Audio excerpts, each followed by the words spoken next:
네, 여기는 침실 공간이고요.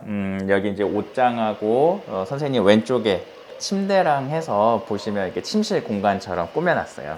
일단 제일 처음 말씀드리려고 하는 부분은 이제 옷장인데 우리 선생님 집에 있는 옷장하고 제일 큰 차이가 바로 눈에 보이는 게 있을 거예요. 혹시 어떤 게 좀 눈에 띄게 보이세요?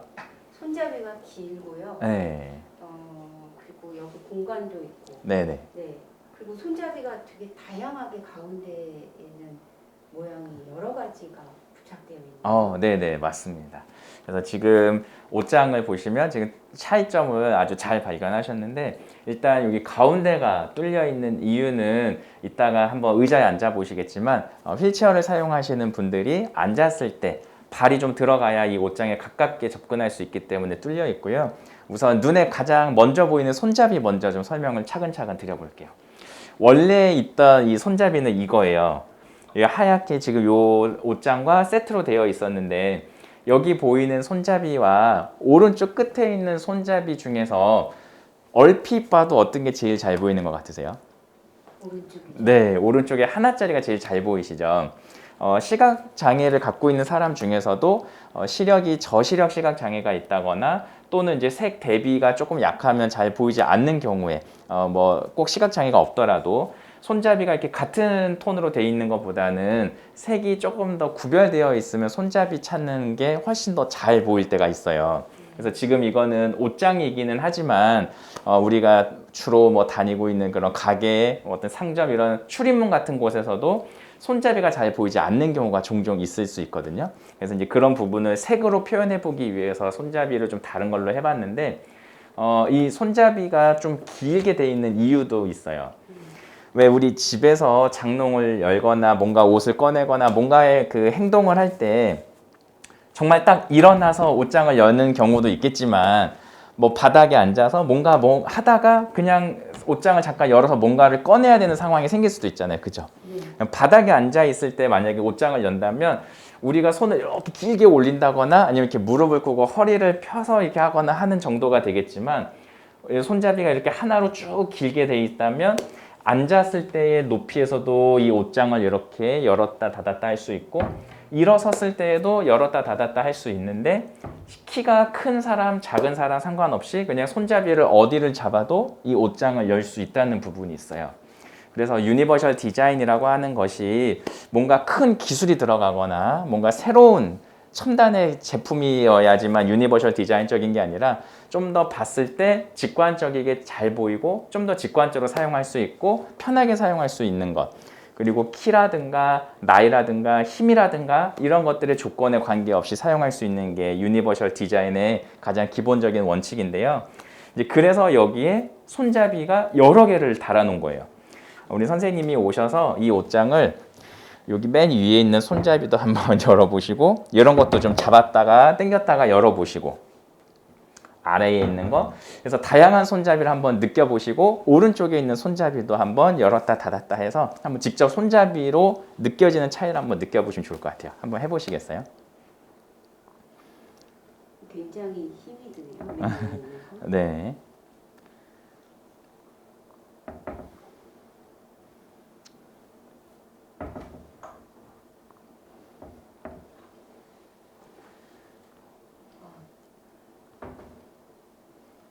네, 좀 차이가 느껴지시나요? 이렇게 바꿔야 되겠어요. 네, 그래서 이게 손잡이가 작은 게 달려 있으면 지금 제가 시각장애가 있다 보니까 지금 이 손잡이가 워낙 작아서 눈에 잘 띄지도 않고 제가 이거 찾으러 오는 시간이 좀 걸리거든요. 네. 근데 오른쪽에 있는 긴 손잡이는 그냥 아무데나 손을 내밀어도 잘 잡히기도 해요.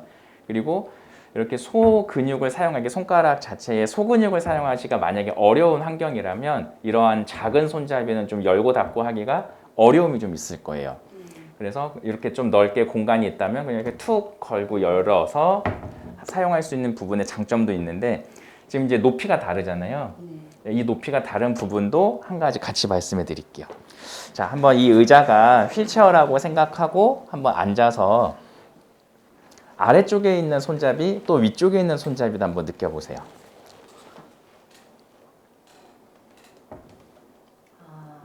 네, 그리고 오른쪽에 있는 손잡이 쪽으로도 한번 이렇게 쭉 그냥 그대로 의자로 네. 어떠세요? 좀 차이가 느껴지세요? 네. 네. 지금 앉아 계시는, 그러니까 휠체어를 사용하고 있다고 가정을 한다면 이렇게 좀 아래쪽에 있는 손잡이들이 좀 편하게 느껴지시나요? 아니 이건 오히려 몸을 더 숙여야 돼요. 여기는요? 네. 이게 저는 제 가슴 높이라서 아. 더 오히려 편한. 요거요? 네. 네네네네. 그러실 수 있어요. 자, 그렇다면 이 손잡이는 어떤 사람한테 편할 것 같으세요? 몸을 좀 일으키지 못하시는 분들 이게 더 이용하겠죠. 그럼 장애인이 아니라면요? 누워서 생활하시는 분들. 우리가 유니버셜 디자인에는 네. 꼭 장애인, 노인만 네. 해당하지 않아요.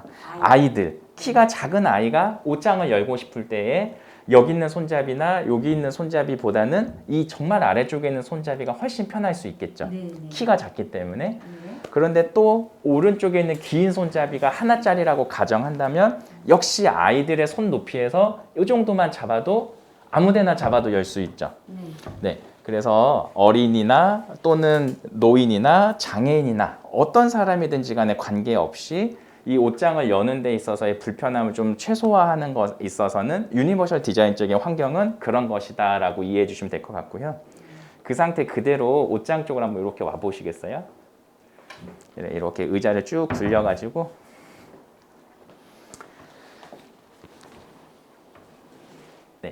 자, 우리가 만약에 이제 외출을 하기 위해서 옷을 입는다라고 하면 이렇게 보통 옷을 꺼낼 때 이렇게 옷걸이를 잡고 꺼내게 되죠. 네. 이렇게 꺼내게 될 텐데 우리 선생님도 한번 옷을 꺼내 보신다, 한번 골라 본다 하는 마음으로 한번 옷을 꺼내 보는 동작을 한번 취해 보시겠어요? 의자에 앉아서. 네, 앉아서요. 네.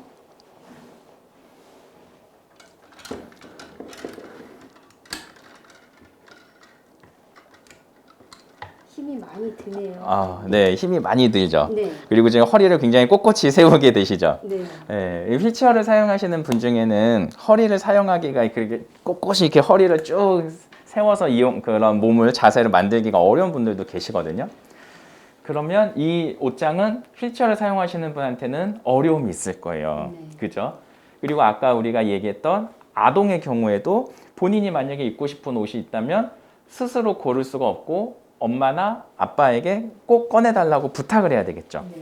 자, 그래서 이 옷장에는 이런 게 하나 있어요. 자, 이 손잡이를 잡고 선생님이 계시는 쪽으로 쭉 옷걸이를 당겨 보세요. 오. 네. 그래서 나중에 더 힘을 내셔서 이게 가슴 앞에까지 다 내려오거든요. 저한테 이렇게. 네, 조금 뒤로 물러나시면서 네. 옷걸이 자체를 내리셔도 돼요, 이제. 여기를 잡고. 자, 이 정도가 딱 이게 다 내려온 거거든요. 자, 이 상태에서 한번 옷을 골라보는 한번 또 신용으로 이렇게 한번 느껴보실까요? 쉽네요. 자, 아까가 만약에 어려운 정도가 10이라면 지금은 어려운 정도를 10점으로 한다면 몇 점 정도 될 것 같으세요? 그냥 1이죠. 그쵸? 맞아요. 그래서 이렇게 옷걸이가 움직인다면 지금 보고 계시는, 느끼시는 것처럼 꼭 장애인이 아니더라도 다양한 사람들이 좀 더 편리하게 이 옷장을 이용할 수가 있어요. 그래서 이 옷장을 다시 이렇게 올리는 것도 뒤에 용수철 기능 같은 게 있어서 이렇게 올라가도록 되어 있어요. 그래서 올렸다 내렸다 이렇게 편하게 할 수 있습니다. 단순하게 플라스틱 봉 하나만 가운데 꼈는데 이런 거죠? 선생님? 구조를 좀 말씀해 드리면 여기 왼쪽 오른쪽 양쪽에 여기에 스프링 같은 역할을 하는 게 있어요. 그래서 이게 내려올 때 이렇게 쭉 내려올 때 스프링 같은 얘를 이렇게 내려주는 거고요. 다시 반동으로 올라가도록 이렇게 돼 있는 거예요. 네. 그래서 움직일 수 있는 형태의 관절처럼 만들어 놓은 거죠. 네. 그래서 만약에 이런 옷걸이가 집에 있다면 선생님 집에 있다면 어떨 것 같으세요?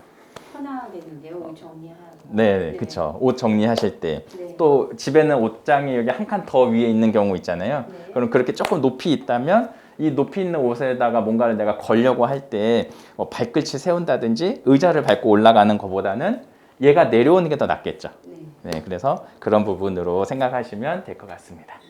네, 자, 제가 있는 쪽을 보시게 되면 실제로 제가 여기 근무하는 공간이기도 하기 때문에 제 아이패드랑 여기 키보드가 옆에 보이실 텐데요. 왜 한참 앉아서 일을 하다 보면 좀 허리 아프지 않으세요? 네, 맞아요. 허리도 좀 아프고 다리도 좀 아픈 것 같고 그렇게 돼요. 그래서 가끔 가다가 좀 서서 이렇게 좀 일도 하고 싶을 때가 있는데 그럴 때를 위해서 제 바로 옆에 있는 이런 테이블이 있어요. 자, 이 테이블 한번 선생님이 한번 의자에 다시 한번 좀 앉아봐 주실 텐데 여기 앉아볼까요? 네, 의자에 한번 앉아 보시고요. 일을 하는 것처럼 이렇게 하시다가 자, 만약에 허리가 아파요. 그럼 서서 하고 싶으신데 그렇게 서서 하면 어떠세요? 좀 타이핑 하시기가 조금 불편은 하시죠? 네, 좀 불편하실 수 있어요. 그래서 지금 제 옆에 있는 책상은 어떤 기능이 있냐면 높이가 조절이 됩니다.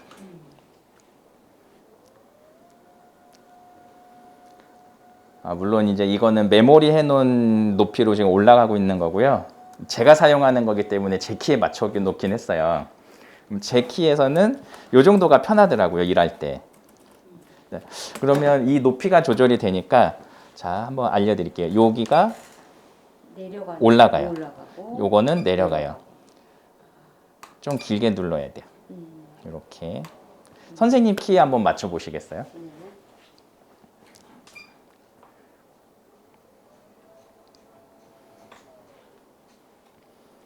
메모리를 입력을 할 수 있네요. 네. 이렇게 서서도 하시고. 네. 그러면 한참 일하다가 좀 허리도 뻐근한 것 같고 다리도 아픈 것 같으면 일어나서 일을 할 수 있어요.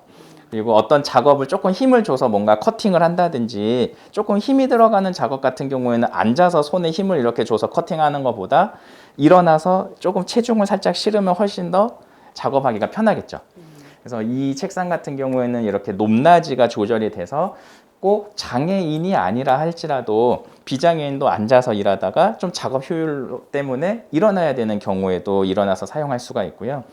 아까 처음에 만나셨던 최도혁 선생님 같은 경우에는 이런 일반적인 책상은 전동 휠체어가 이렇게 쑥 들어가서 일을 하기가 좀 어려워요. 네. 이렇게 손으로 조절하는 컨트롤러 같은 것들이 여기 책상에 걸리기 때문에. 그래서 이런 높낮이 테이블이 있으면 원래 보통의 높이는 이 높이예요. 지금 제가 메모리 해놓은 거는 자, 이게 일반적인 책상 딱 그 높이인데 여기는 컨트롤러가 걸려서 들어갈 수가 없어서 그러면 이렇게 멀찌감치 앉게 되는 경우가 생기겠죠. 네. 그래서 이렇게 조금 높이를 한 요만큼만 높여주면 충분히 쑥 들어가서 굉장히 안정적인 자세로 업무를 하실 수 있게 될 거예요. 그리고 이 책상을 아예 더 낮추게 되면 좀 더 어린 아동이나 유아의 키에 맞춰서 앉는 높이까지 이게 지금 최대로 내려간 거네요. 이 정도 높이라면 아마 유아도 책상에 앉아서 뭔가 공부를 할 수 있는 그 정도 높이까지 될 거라고 생각이 됩니다. 그래서 이 책상 같은 경우는 이렇게 높낮이 기능이 있고요. 여기에 이제 1번, 2번, 3번이 있어요. 그래서 이거는 제가 아까 보여드린 것처럼 제 키에, 제가 자주 쓰는 거니까 제 키에 맞춰서 메모리를 해놓은 거고 이렇게 편리하게 한 번만 누르면 원하는 기능, 저장해놨던 높이까지 쭉 올라가도록 되어 있어요.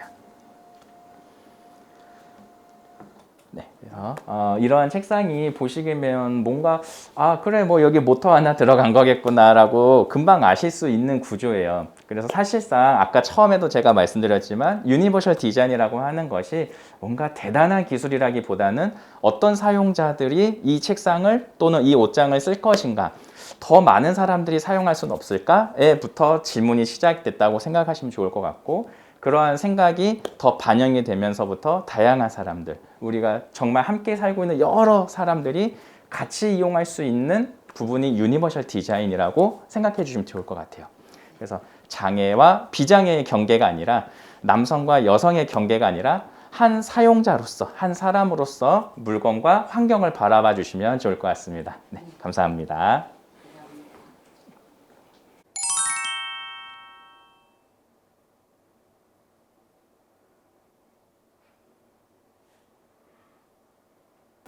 선생님 어디 계세요? 네, 저 여기 저기요. 있습니다. 네, 슬로우 모션으로 보고 계시네요. 조금만 속도를 더. 내겠습니다. 아닙니다. 네, 한 걸음만 더 오셔서 좀 멈추셔도 될 것 같아요. 앞에 책상 한번 살짝 짚어보셔서 거리 파악하시면 될 것 같아요. 책상은 조금 더 앞에. 거리도 좀 다르게 느껴지네요. 네, 선생님. 그러실 수 있어요. 네. 저희가 그 키트를 착용하고 뭘 하냐면요. 여기 앞에 빨간색이 탁상식이에요. 네. 한번 몇 시인지 한번 보실래요? 4시네요, 선생님. 지금 시간이 잘 맞는 것 같으세요? 아니다. 4시가 아니라 11시 20분. 현재 시간. 현재 시간? 네, 현재 시간이 여기 위에는 벽시계가 좀 네네. 여기 12시 22분이요. 네, 그럼 시계가 안 맞죠? 네. 한번 시간 맞춰 보시겠어요? 자, 그러면 선생님 시각장애인의 입장에서 말씀을 드려볼게요. 그거 계속 착용하고 계신지도 들어보실래요? 네. 자, 시각장애인의 입장에서 말씀드려볼게요. 시각장애인이 이 시계를 보려고 할 때, 지금 이 탁상 시계를 보려고 할 때, 저 같은 경우에는 이 시계가 잘 안 보이거든요. 네네. 시력의 문제로 이 시계는 잘 볼 수가 없어서 이 시계로는 제가 몇 시인지 시간 파악을 할 수가 없어요. 네. 그리고 저 벽시계도 역시나 잘 안 보여요. 네. 그럼 시각장애인은 평소에 시간 확인을 어떻게 할 것 같으세요? 시간을 알아야 될 거잖아요. 출근도 해야 되고 퇴근도 해야 되고. 소리로 들어야 되지 않을까요? 맞아요. 소리로. 그래서 휴대폰에 네. 이런 기능이 있어요. 네네. 말을 해주는 기능. 네. 네. 그래서 소리로 시간을 듣기도 해요. 네. 한 번만 더 생각해 보세요. 네. 소리로 시간을 알 수 있는 건 좋은데 모든 상황에서 할 수가 없잖아요. 회의 네. 중일 수도 있고 영화를 볼 수도 있고. 이걸 촉각을 사용해야겠죠. 맞아요. 손을 만지는 거. 맞아요. 제가 오늘 깜빡하고 시계를 안 차고 왔는데 만져볼 수 있는 시계가 있어요. 촉각 시계라고 해서. 그래서 시계는 시간을 볼 수 있는 방법은 저의 입장에서 소리를 듣거나 만져보거나 두 가지 방법이 있는데, 다시 하나 또 질문을 드려볼게요. 이런 아날로그 시계를 시각의 장애가 없음에도 불구하고 읽을 수 없는 사람이 있어요. 아날로그 시간은 누가 있을까요? 숫자를 모르는 아이들이 있겠죠. 그렇죠. 숫자를 모르는 사람일 수도 있고 아이들일 수도 있어요. 네. 저희 센터에 만 4세, 만 5세 이렇게 아주 어린 유아들도 오거든요. 네. 이런 시계를 보여주면서 몇 시인지 읽을 수 있어요? 라고 물어보면 아무도 모른다고 그래요. 그런데 휴대폰에 있는 시계를 보여주면 다 잘 읽어요. 왜냐하면 숫자는 배웠잖아요. 근데 아직까지 나이가 너무 어리니까 이런 아날로그 시계 보는 방법은 어려워서 못 읽어요. 자, 그러면 우리가 시간이라고 하는 것은 우리가 삶에 굉장히 중요한 정보 중에 한 가지잖아요. 네. 그 정보라고 하는 것이 저한테는 안 보여서 전달이 안 되고 유아들에게는 어려워서 전달이 안 돼요.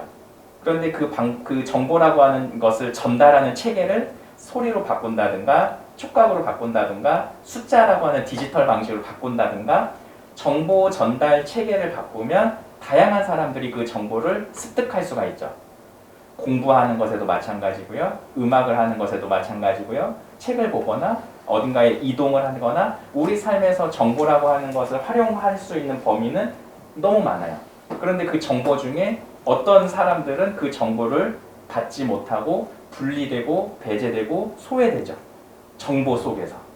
그래서 정보라고 하는 것은 눈에 보이지 않지만 우리가 삶에서 정말 제일 중요한 게 정보인데 눈에 보이지 않는 것에도 그러한 다양한 체계로 다양한 사람들을 고려해야 하는 유니버셜 디자인적인 생각, 유니버셜 띵킹이 필요하다는 거죠. 그래서 저희가 키트를 착용해서 하는 체험은 이러한 것이 있어요. 그렇습니다. 알겠습니다. 감사합니다. 네.